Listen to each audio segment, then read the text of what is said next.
বাংলাদেশে পল্লী বিদ্যুতের অবস্থাটা এমন হয়ে দাঁড়িয়েছে যে হালকা বাতাসে লুঙ্গি ওড়ে আকাশে, এই প্রবাদ বাক্যটির মতন অবস্থা। গতকালকে আসরের পরে হালকা একটু ঝোড়ো হাওয়া হয়েছে, খুব বড় ধরনের না, হালকা একটু বাতাস হয়েছে, রাত্রে কিছু পানি হয়েছে।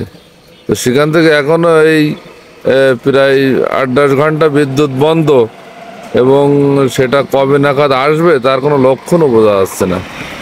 তো একটু বাতাস হলেই, একটু পানি হলেই মোটামুটি 2-10 ঘন্টা 24 ঘন্টা বিদ্যুৎ বন্ধ। এই হলো আমাদের পল্লী বিদ্যুতের অবস্থা। তো গতকালকে কোনো বড় ধরনের ঝড়ো হাওয়াও হয়নি, যে অনেক গাছপালা ভেঙে চুরে পড়ছে, যে কারণে বিদ্যুতের লাইনের ডিসকানেক্ট বা সমস্যা হয়েছে।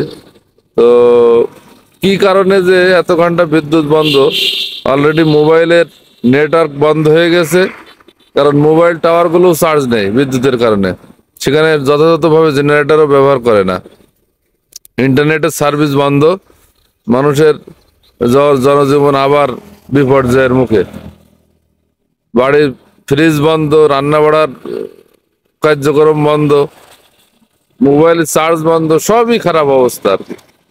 তো এটা আসলে দেখার দরকার পল্লী বিদ্যুৎ কর্তৃপক্ষের, যে একের অল্প একটু বাতাস বা একটু পানি হলেই যে 2-10 ঘন্টা 20 ঘন্টা করে বিদ্যুতের লাইন বন্ধ করে রাখতে হবে, তাহলে আসলে আমরা এখনো উন্নতি যে করছি, তো সেটা আসলে তো দৃশ্যমান না।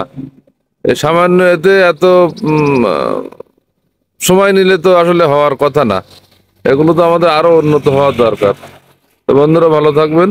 আসসালামু আলাইকুম রহমতুল্লাহ।